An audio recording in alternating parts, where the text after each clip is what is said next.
Umaga na nang matagpuan si Pac Alets na nakahandusay sa sahig na maliit nilang kubo.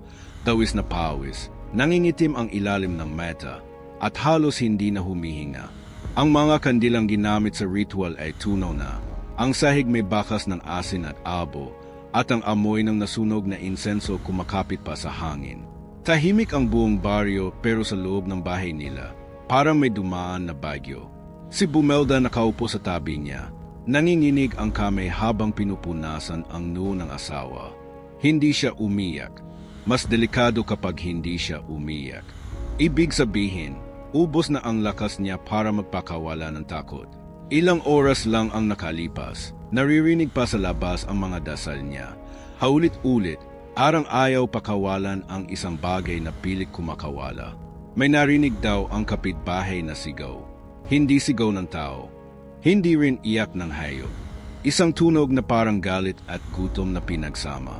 Pero pagdating nila kanina, wala nang iba sa loob kundi ang mag-asawa at ang katahimikan na mas mabigat pa sa anumang multo. Alets, bumalik ka. Pabulong na sabi ni Bumelda habang hinahaplos ang dibdib nito. Saglit gumalaw ang daliri ng lalaki, tapos huminto ulit. Sa sulok ng kwarto, may isang mangkok ng tubig na kulay kalawang. Tila may hinugot doon na hindi dapat kinalaw. Sa baryo San Isidro, kilala ang mag-asawa bilang tahimik na tumutulong.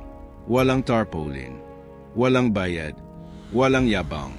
Kapag may batang nilalagnat na hindi gumagaling, sila ang tinatawag.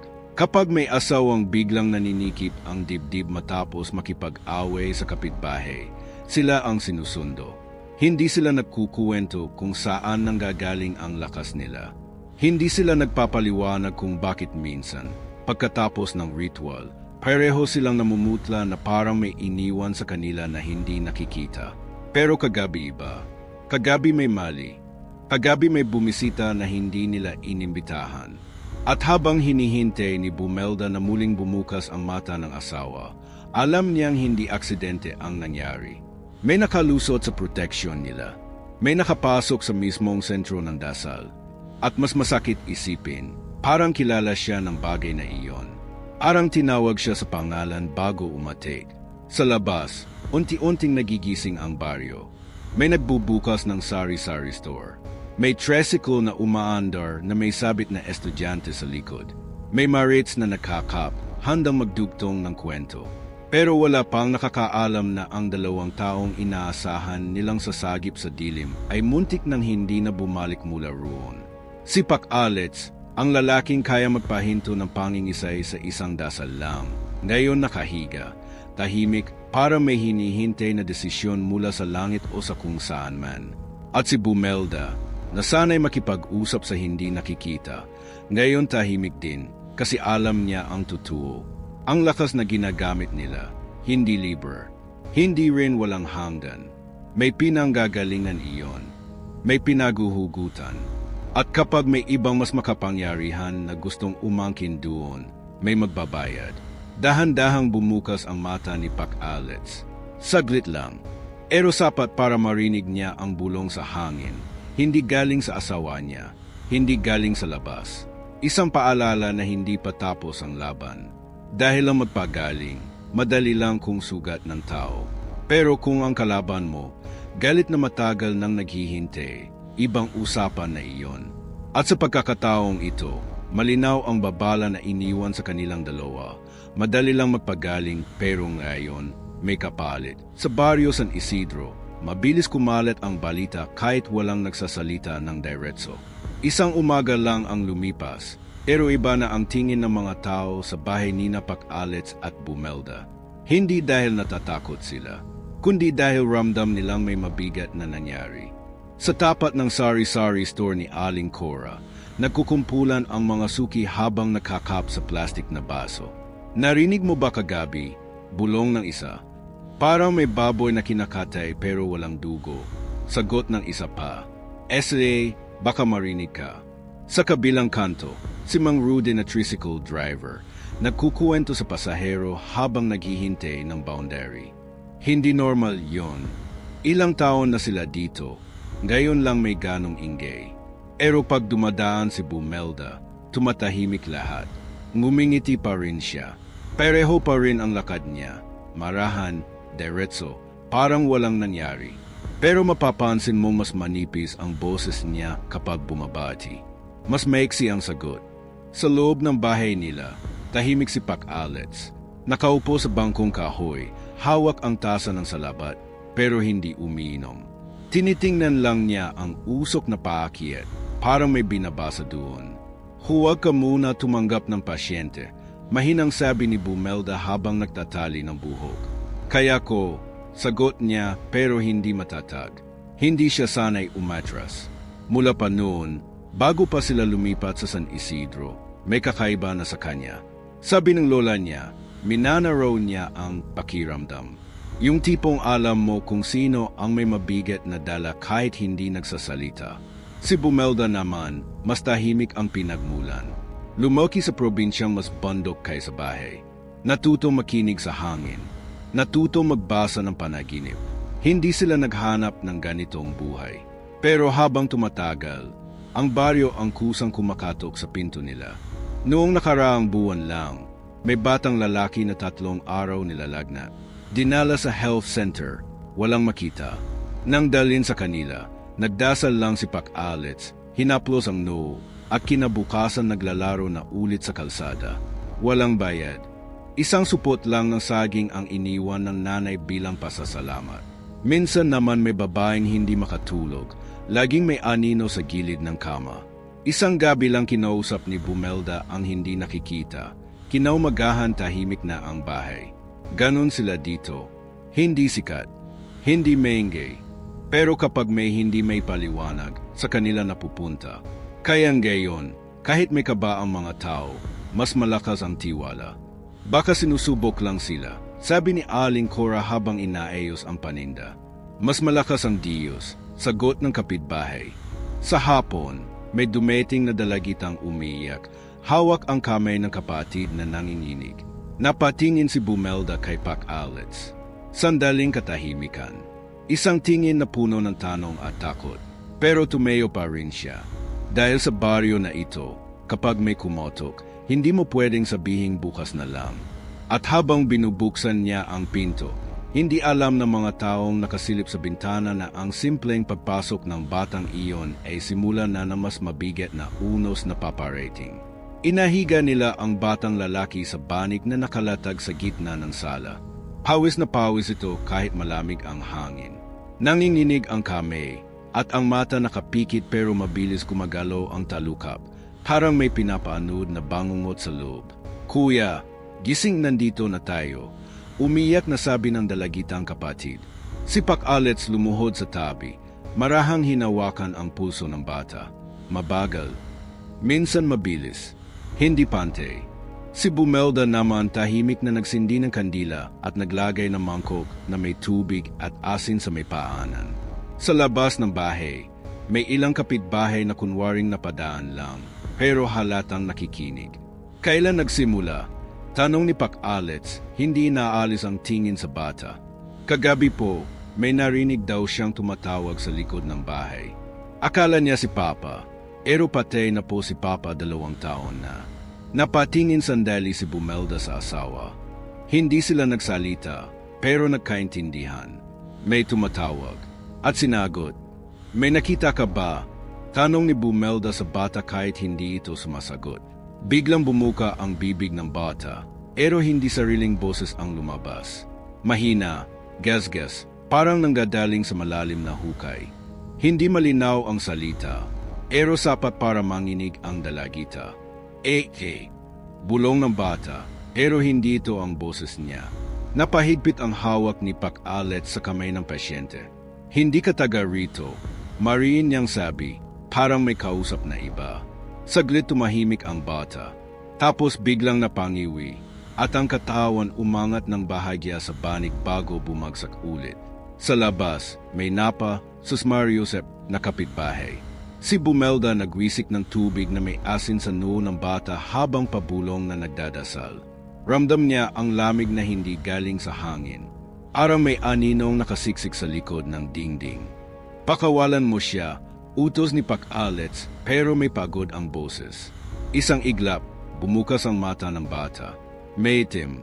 Hindi dahil sa kulay, kundi dahil parang walang liwanag sa loob.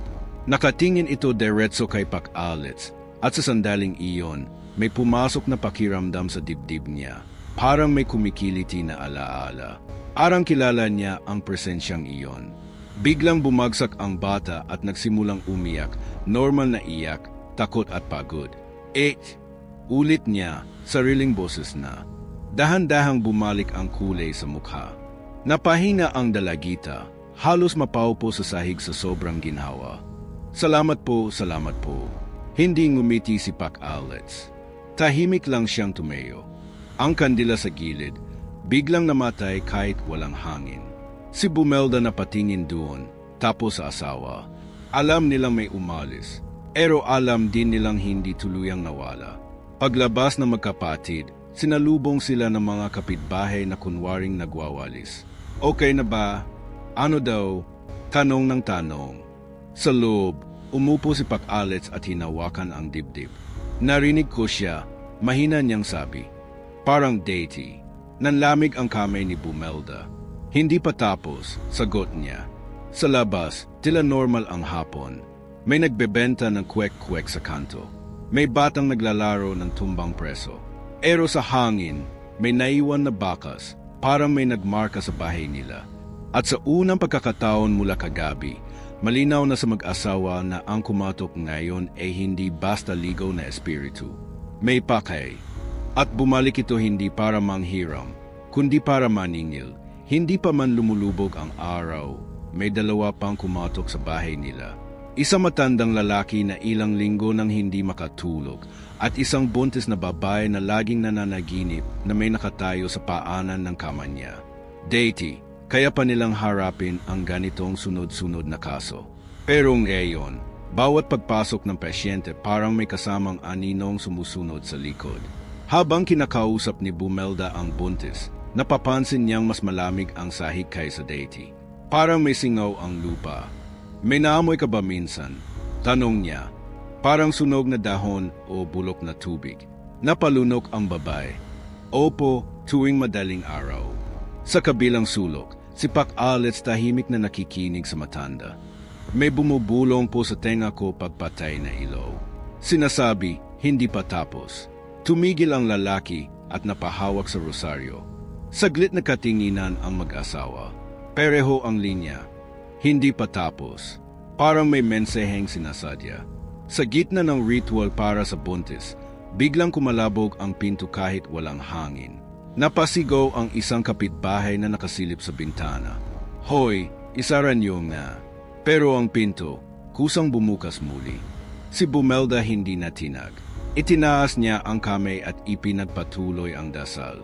Ngunit si Pac Alex nakaramdam ng matinding kirot sa batok, parang may kumapit sandali at saka bumitaw. Nang matapos, parehong gumaan ang pasyente. Umalis silang may pasasalamat, may dalang itlog at bigas bilang bayad. Pero pagkapasara ng pinto, napaupo si Pac Alex. Lumakas siya, bulong niya. Hindi na siya basta sumusunod. Nakikialam na, kinagabihan, habang kumakain sila ng simpleng tinola. Walang nagsasalita. Ang tunog lang ng kutsara sa mangkok at ang malayong tahol ng aso. May kilala kang may galit sa atin. Biglang tanong ni Bumelda. Hindi agad sumagot si Pac Alex. May pumasok na alaala. Isang kaso ilang taon na ang nakalipas, bago pa sila tuluyang tumira sa San Isidro. Isang lalaking ayaw pakawalan ang kung anong sumapi sa kanya. Ayaw gumaling. Ayaw kumawala. Hindi ko natapos, mahina niyang sabi. Pinili kong umetras. Nanlamig ang paligid. Hindi dahil sa hangin, kundi dahil sa posibilidad na ang iniwan nila noon ay bumalik ngayon. Sa labas, may grupo ng kabataan na nagkukuwentuhan. Pre, sabi nila may aswang daw na nagpapanggap. Gada ka, baka multo lang. Tawanan, pero mabilis ding tumahimik nang may dumaan na malamig na ihip. Sa loob ng bahay, biglang nag-crack ang salamin sa altar nila. Isang manipis na guhit mula itaas pababa. Arehong napatingin ang mag-asawa. Hindi nila kailangang magsalita. Alam nila ang ibig sabihin kapag petty protection na susubok. Hindi siya basta ligo, sabi ni Bumelda. May nagdala. Isang mabigat na hinala ang unti-unting bumuo sa isip nila. Hindi lahat ng pinto nabubuksan ng kusa. Minsan may kamay na nag-aanyaya mula sa loob. At kung may nagbukas para sa kanya, ibig sabihin may taong malapit na hindi nila napansin. Kinabukasan, hindi na sila ang kumotok.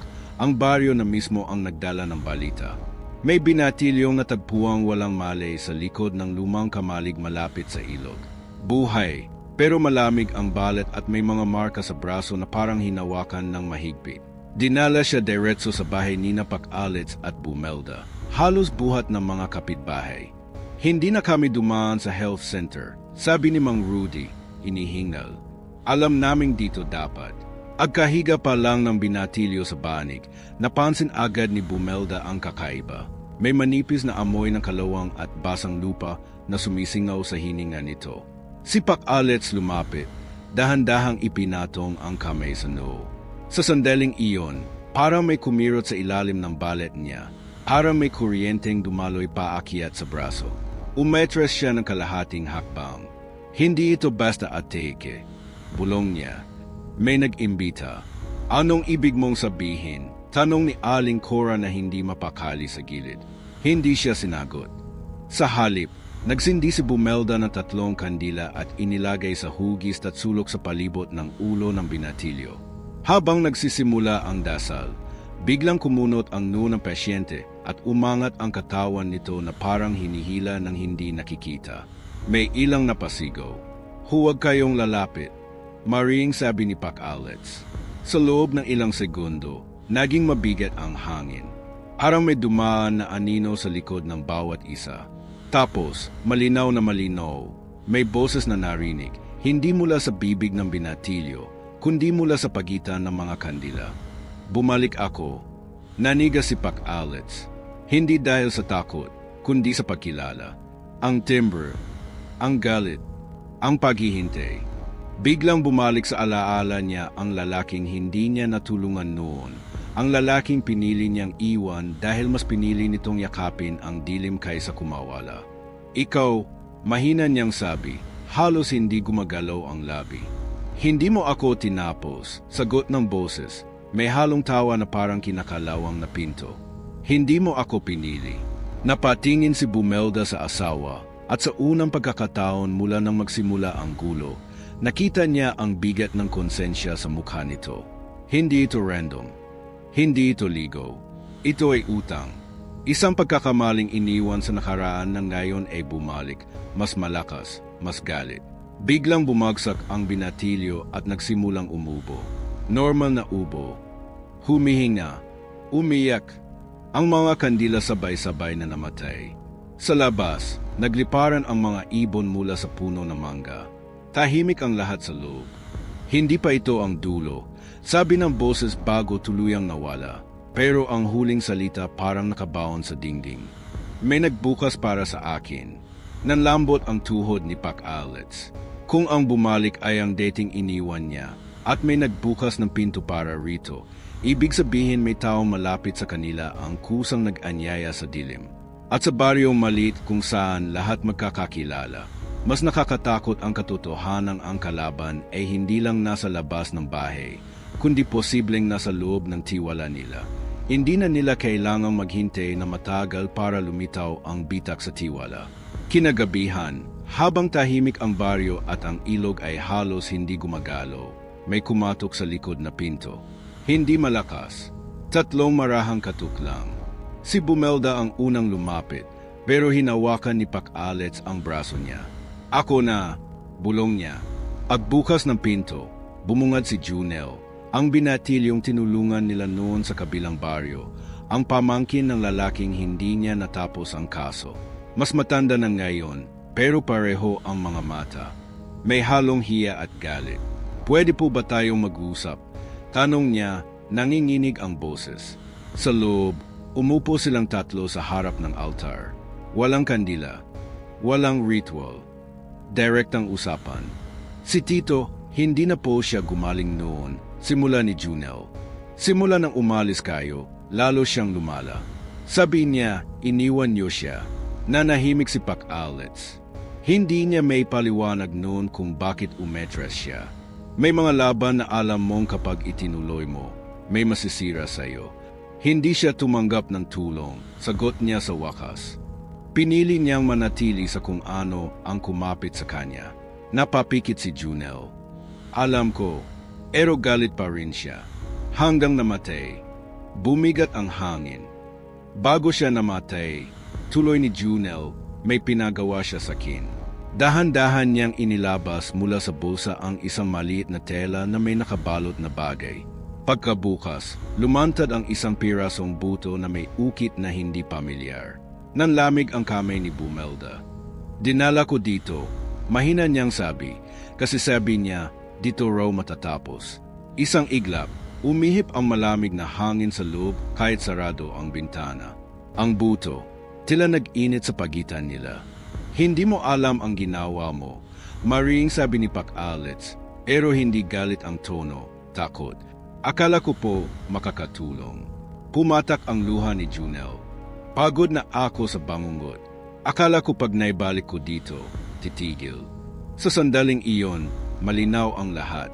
Hindi sinadya ang pagtataksil. Pero ang pagbubukas ng pinto ay sapat para makapasok ang galit na matagal nang naghihintay. Biglang nagbitok ang salamin sa altar, mas malalim kaysa deity. Mula sa sulok ng kwarto, may mahinang tawa na umalingaw-ngaw, hindi malakas, pero sapat para manginig ang dibdib. Pinili mo ulit na umetras, bulong ng boses sa hangin, para kay Pac Alex lang. Ngayon ako ang pipili. Biglang napahawak si Bumelda sa tiyan niya, parang may malamig na kamay na dumaan. Si Junel napayakap sa sarili, nanginginig. Ano pong mangyayari? Tanong niya, halos pabulong. Tumingin si Pac Alex sa asawa, tapos sa butong nasa mesa. Alam niyang ito ang tuli. Ito ang paanyaya. At kung hindi nila ito haharapin ngayon, hindi na lang pasyente ang tatamaan. Magsisimula pa lang, sagot niya, mabigat ang boses. Dahil ang galit na pinakain ng sama ng loob ay hindi madaling patahimikin. At ang utang na iniwan sa dilim, kailangang bayaran kahit hindi mo sinasadya ang pagkukulang. Magdamag silang hindi natulog. Ang buto nakapatong sa gitna ng mesa, balot ulit sa tela pero parang may sariling tibok. Si Junel pinawi muna nila. May bilin na huwag magsalita kahit kanino at huwag magdala ng kahit ano mula sa bahay nila. Pagkasara ng pinto, tumingin si Bumelda sa asawa. Hindi na ito basta pagtaboy. Sabi niya, mahina pero matatag. Hindi, sagot ni Pac Alex. Harap na. Sa unang pagkakataon mula nang lumipat sila sa San Isidro, inilabas nila ang kahon na matagal nang nakatago sa ilalim ng kama. Hindi ito ginagamit sa simpleng usog o bangungot. Ito ang para sa mga kaso na may ugat, may galit, may pangalan. Isa-isang inilatag ni Bumelda ang laman, lumang rosaryo ng lola niya, maliit na kampanilya, at pulang sinulid na may buhol sa gitna. Si Pac Alex naman kumuha ng asin at uling, gumuhit ng bilog sa sahig, mas makapal kaysa deity. Tahimik ang bahay, pero sa labas may kumakalusko sa ilalim ng mga dahon. Nararamdaman mo? Tanong ni Bumelda. Tumango siya, mas malapit, mas sigurado. Hindi na siya nagtatago. Saglit silang nagkatitigan, hindi bilang albularyo, kundi bilang mag-asawa. Kung may mangyari, simula ni Bumelda. Walang mangyayari. Putol niya pero hindi buo ang kumpiyansa. Kapag kailangan, kukunin ko ang bigat. Dagdag niya mas mahina. Alam niya may paraan para putulin ang ugnayan. Ang akuin ang galit, ilayo sa baryo, ilagay sa sarili. Pero may kapalit iyon. Hindi lang pagod. Posibleng buhay. Napailing si Bumelda. Hindi ka nag-iisa sa laban na to. Hinawakan niya ang kamay ng asawa at inilagay sa ibabaw ng kahon. Pinili nating maglingkod, hindi para umetras. Sa labas, biglang tumahol ang mga aso sabay-sabay, tapos biglang tumahimik. Isang malamig na ihip ang pumasok sa bintana kahit sarado. Ang kandila sa altar kusang sumindi, isa-isa. Hindi sila nagulat. Hinihintay nila iyon. Dadalhin natin siya sa lugar kung saan siya unang kumapit, sabi ni Pac Alex. sa lumang kamalig. Doon nagsimula ang unang atek sa binatilyo. Doon may lupa na nabahiran ng takot. Habang inihahanda nila ang mga gamit sa isang sako, may mahinang bulong na gumapang sa paligid. Hindi na nakatago. Hindi na pabulong. Handa ka na ba? Tanong ng boses, arang nasa likod lang ng tenga ni Pac Alex. Saglit siyang napapikit. Sagot niya, hindi malakas pero malinaw. Dahil kung may nagbukas ng pinto, sila ang magsasara. At kung kailangan ng kapalit, mas pipiliin niyang siya ang magbayad kaysa may inosenteng madamay. Ngunit sa ilalim ng determinasyong iyon, may isang tanong na hindi niya masagot kapag ang galit ay personal at ang sugat ay luma. Sapat pa ba ang dasal? O may mas malalim na isa sakripisyo bago tuluyang matapos ang laban? Madilim na nang marating nila ang lumang kamalig sa gilid ng ilog. Wala nang gumagamit doon. Puro aninong nakakapit sa dingding at amoy ng lumang dayami ang sumalubong sa kanila. Si Bumelda na unang pumasok, hawak ang kampanilya at rosaryo. Si Pac Alex kasunod, bitbit ang sako ng asin at ang telang may balot na buto. Agpasok pa lang nila sa gitna, kusang sumara ang pinto sa likod na parang may nagtula. Hindi sila nagulat. Inasahan na nila. Dito ka unang kumapit. Maring sabi ni Pac Alex habang ibinubuhos ang asin sa sahig, gumuguhit ng bilog sa lupa. Sa labas, biglang umihip ang hangin at umalon ang tubig ng ilog kahit walang bagyo. Ilabas mo na ang galit mo, dagdag niya. Saglit na katahimikan, tapos may mahinang halakhak na gumapang sa kisam. Mula sa mga siwang ng kahoy, may usok na maitim ang kulay ang unti-unting bumuo ng hugis. Hindi malinaw ang anyo, pero ramdam ang bigat. Akala mo kaya mo akong isara? Bulong ng boses, mas malinaw kaysa dati. Naramdaman ni Bumelda ang panlalamig sa likod, pero itinunog niya ang kampanilya at nagsimulang magdasal ng mas malakas.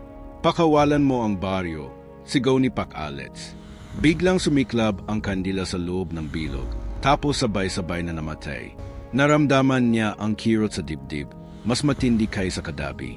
Napaluhod siya sandali. Alex, sigaw ni Bumelda, pero hindi siya lumapit. Alam niyang kapag nabasag ang bilog, mas malala. Ang usok biglang humugis na parang mukha, hunit, galit, at may matang parang hukay. Pinili mong iwan ako, unggol nito. Ngayon pipiliin kitang sumama. Biglang parang may humila sa likod ni Pac Alex, palabas ng bilog. Saglit siyang napasubsob at sa isang iglap, naramdaman niya ang tukso, ang pagod na tumigil, ang pagpayag na lang. Pero sa labas ng isip niya, narinig niya ang malinaw na boses ni Bumelda, hindi sumisigaw, kundi matatag. Inapaalala ang mga batang gumaling, ang mga pamilyang nabuo muli, ang dahilan kung bakit sila nandito. Hindi galit ang magtatapos sa iyo. Bulong niya habang itinatali ang pulang sinulid sa hangin para may hinahawakang hindi nakikita. Sa sandaling iyon, may pumutok na tunog sa loob ng kamalig, harang nabiyak na kahoy. Ang butong nasa tela biglang nag-init at nagliwanag ng bahagya. Tinatanggap ko ang pagkukulang, sigaw ni Pac Alex, pilit tumatayo. Pero hindi kita hahayaan mangdamay. Itinapon niya ang buto sa gitna ng bilog. Isang malakas na sigaw ang umalingaw-ngaw, hindi lang sa tenga kundi sa dibdib. Ang usok biglang nakawatak-watak, parang hinigop ng lupa. Ilang segundo ang lumipas na puro katahimikan. Tapos bumagsak si Pac Alex sa tuhod, hingal na hingal. Ang hangin bumalik sa normal. Ang ilog tumahimik. Sa gitna ng bilog, abo na lang ang natira. Ngunit habang tinutulungan siya ni Bumelda tumayo, pareho nilang alam, hindi ito simpleng pagtataboy. May naputo, may natapos, at may iniwang marka sa kanila na hindi na mabubura. Madaling araw na sila nakauwi, pagod at tahimik. Ang baryo tulog pa, tanging manok pa lang ang nagwumpisa ng ingay sa malayo. Pagpasok nila sa bahay, ibang pakiramdam ang sumalubong. Mas magaan ang hangin, para may naalis na mabigat na kumot na matagal nakabalot sa bubong. Umupo si Pac Alex sa bangko, hawak ang dibdib pero iba na ang sakit. Hindi na matalim, mas parang bakas na lang ng sugat. Si Bumelda nag-init ng tubig at tahimik na pinunasan ang kamay niya. May maliliit na gasgas mula sa kahoy ng kamalig. Wala silang sinabi tungkol sa narinig nila roon. Hindi na kailangan. Alam nilang pareho silang nakarinig ng huling sigaw bago tuluyang naglaho ang usok. Maya-maya, may mahinang katok sa harap. Si Junel iyon, halatang hindi rin nakatulog. Tahimik na po, sabi niya agad, parang hinihingal. Simula madaling araw, wala na yung bangungot. Tumango si Pac Alex. Tapos na, sagot niya pero hindi mayabang. Pag-alis ni Junel, unti-unting nagising ang baryo. May dumaan na tricycle, may batang tumatakbo papuntang eskwela, at may nagbukas ng tindahan. Hindi nila alam ang nangyari sa kamalig, pero ramdam nila ang pagbabago. Parang gumaan, sabi ni Aling Cora habang nagwawalis sa tapat. Sa loob ng bahay, tumayo si Pac Alex at tumingin sa altar. Wala na ang bitak sa salamin, nanatili pero hindi na lumalalim. Isang paalala na may laban na pinagdaanan. Lumapit si Bumelda at hinawakan ang kamay niya. Kumusta? Tanong niya. Saglit siyang napangiti. Pagod pero buo. Masakit pa, pero buo. Sa unang pagkakataon matapos ang ilang araw na tensyon, pareho silang nakahinga ng malalim. Hindi dahil wala nang darating na problema, kundi dahil alam nilang may isang galit na hindi nababalik. At sa baryo maliit na sanay sa bulong at sismis, may isang kwentong hindi kailangang ipagkalat. Dahil ang mahalaga, may mga batang muling makakatulog ng mahimbing at may mga pinto na hindi na muling bubuksan sa maling paanyaya. Lumipas ang ilang araw na tila mas payapa ang San Isidro. Walang kakaibang sigaw sa gabi, walang bangungot na ipinapasa-pasa sa tsismisan sa umaga. Pero ang tunay na pagbabago hindi makikita sa hangin, kundi sa mga tao. Si Junel, na dati laging nakayuko kapag dumadaan sa pelengke, ngayon marunong nang tumingin sa mata ng kausap. Minsan, tumutulong pa siya kay Mang Rudy sa pag-ayos ng tricycle, tahimik pero mas magaan ang kilos. Hindi na niya dala ang bigat ng bilin ng patay. Si Aling Cora naman, tuwing may naririnig na kakaiba, hindi agad naglalagay ng kulay sa kwento. Magdasal muna bago mag-isip ng multo. Biro niya minsan, pero may laman. Sa loob ng bahay ni Pac Alex at Bumelda, hindi sila naging mas maingay tungkol sa nangyari. Wala silang ipinagyabang. Wala ring sermon na ibinigay sa baryo. Pero sa bawat taong dumating na may takot, may isang bagay na mas malinaw sa paraan nila ng pagtulong. Hindi lang dasal ang kailangan, kundi tapang na harapin ang pagkukulang. Isang hapon, habang nag-aayo si Bumelda ng mga kandila, napatingin siya sa bitak sa salamin ng altar. Hindi ito nawala, at hindi niya gustong mawala. Alala iyon na kahit ang gumagamot nagkakamali, na kahit ang may kakayahan, may hangganan. Lumapit si Pac Alex at tumabi sa kanya. Akala ko deti sapat na ang lakas. Sabi niya, tahimik. Hindi pala. Kailangan din ng pag-amin. Tumango si Bumelda. Sa baryo, may mga sugat na hindi nakikita, mga hiya, mga galit, mga salitang hindi nasabi. At kapag hinayaan mong mabulok ang mga iyon, doon kumakapit ang dilim. Hindi nila kailangang sabihin iyon ng diretso sa iba. Nakita na ng mga tao. Dahil nang harapin nila ang bumalik na galit, hindi nila sinisi ang nagkamali. Hindi nila itinaboy si Junel. Sa halip, tinanggap nila ang bahagi ng pagkukulang at itinuwid. At doon nagsimula ang tunay na paggaling, hindi lang ng isang espiritu, kundi ng isang komunidad na natutong umamin, magpatawad, at magsara ng pinto ng sabay-sabay. Gabi na naman sa San Isidro, pero iba na ang pakiramdam ng dilim. Hindi na ito mabigat. Hindi na ito para may matang nakamasid sa bawat bintana. Sa labas ng bahay ni Pac Alex at Bumelda, may ilang kabataan na nakatambay, nagkukuwentuhan tungkol sa eskwela at trabaho sa bayan. May tumatawa, may nag-asaran. Normal na ingay ng baryo. Sa loob, tahimik ang mag-asawa, magkatabing nakaupo sa harap ng altar. Isang kandila lang ang nakasindi, steady ang apoy. Hindi talaga nawawala ang dilim. Mahina niyang sabi, nakatingin sa liwanag. Pero natututo tayong hindi ito katakutan. Ngumiti si Bumelda, pagod pero payapa. Sa sulok ng bahay, may mga gamit na nakabalik na sa kahon. Hindi lahat ng laban kailangang hanapin. Minsan, kusa itong dumarating. At kapag dumating, ang tanong hindi kung gaano kakalakas, kundi kung handa kang umamin at itama ang pagkukulang. Sa baryong ito, may mga kwentong patuloy na bubulong sa gabi, mga aninong makikita sa gilid ng meta, mga panaginip na magpapagising sa iyo ng alas 3. Pero ngayon, alam na ng mga tao kung saan tatakbo.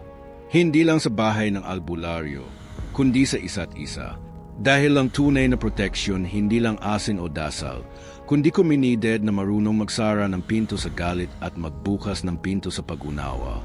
At kung sakaling may marinig ka ulit na mahinang katok sa madaling araw, tandaan mo, hindi lahat ng kumakatok kaaway. Pero huwag mong basta bubuksan ang pinto ng walang pag-iingat. Dahil ang liwanag hindi ibinibigay sa walang pakundangan. Pinipili ito. At sa pagpili na iyon, doon na nanalo ang mabuti. Kung naramdaman mo ang kwentong ito, kung may bahagi na parang may kumatok din sa sarili mong alaala, manatili ka lang. Marami pa tayong pag-uusapan sa susunod na gabi. Hanggang sa muli, bantayan ang ilaw at huwag kalimutang magsara ng pinto bago matulog.